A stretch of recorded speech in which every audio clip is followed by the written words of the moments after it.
د نن ورځې شپږ تازه او مهم خبرونه د افغان نیوز قدرمن لیدونکو ستړي مشئ. کندهار کې 45 تاریخ تیره درمل له منځه وړل شوي. په کندهار ولایت کې د خوړو او درملو ادارې مسؤلینو خبر ورکړی چې د تیرو شپږو میاشتو پر مهال راټول کړی شوي 45 تاریخ تیره او بې کیفیته درمل له منځه وړل شوي دي. د یاد ولایت د خوړو او درملو رئیس ویلي چې دغه درمل د شاوخوا شپږو میاشتو په موده کې د ښار له بېلابېلو درملتونونو راټول کړی شوي وو چې د محکمې او ولایت مقام د پریکړې په اساس د خوړو او درملو ملي ادارې د سرپرست او ورسره مل پلاوي ترڅنګ د ولایت مقام استخباراتو او عامې روغتیا ریاست مسؤلینو په حضور کې له منځه یوړل شول. د افغانستان د سیمهیزې همکارۍ ابتکار د پرونۍ غونډې په بهیر کې د پاکستان د شرزافیر په سیمهیز اقتصادي اتصال کې د افغانستان رول محوري بللی او همداراز یې ټینګار کړی چې د سیمې هیوادونه باید په ګډه د افغانستان له حکومت سره خپلو مثبتو اړیکو ته دوام ورکړي. د بغلان د برېښنا ریاست 53 میلیونه افغانۍ عواید راټول کړي دي. د بغلان د برېښنا غوري ریاست مسؤلینو د روان کال په تیره میاشت کې د برېښنا صرفي او متفرقه خدماتونو له درکه د 53 میلیونو افغانیو د راټولولو خبر ورکړی دی.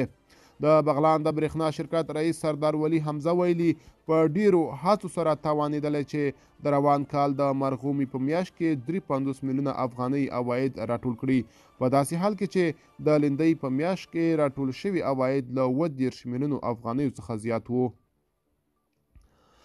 نن د هیواد په یو شمېر ولایتونو کې د واورې اورېدو اټکل شوی. د ترانسپورټ او هوایي چلند وزارت د هوا پیژندنې ریاست په یوه شمېر شمالي او ختیځو ولایتونو کې د واورې تیز اورښت او له امله یې د سیلابونو د راوتلو وړاندوینه کړې ده. یاد وزارت په بدخشان، تخار، کندوز، بلخ، سمنګان، پروان، بغلان، پنجشیر، کاپیسا، لغمان او نورستان ولایتونو کې له 15 تر 40 سانتي مترو د نسبتا درنې واورې د اورېدو اټکل ورکړی دی.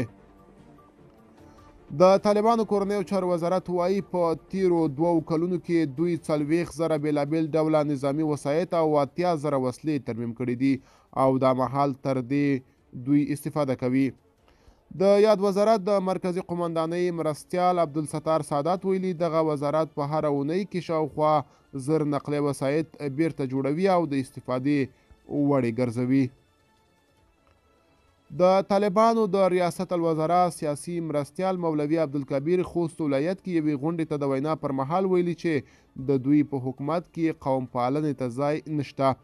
نوموړي زیاته کړې دا چې څوک ووایي زه له افلاني قوم سره تعلق لرم او بل باندې برتري لرم، موږ کې دا نشته. اسلامي امارات د دغسې تبعیضاتو اجازه چاته نه ورکوي، برتري یوازې د تقوا پر بنیاد ده. هغه ټینګار کړی دی چې د طالبانو په حکومت کې ټول خلک شریکان دي او ځای لري. ملګرو دا به زموږ خبري ټولګه، تر بیا ښه وخت ښې چارې.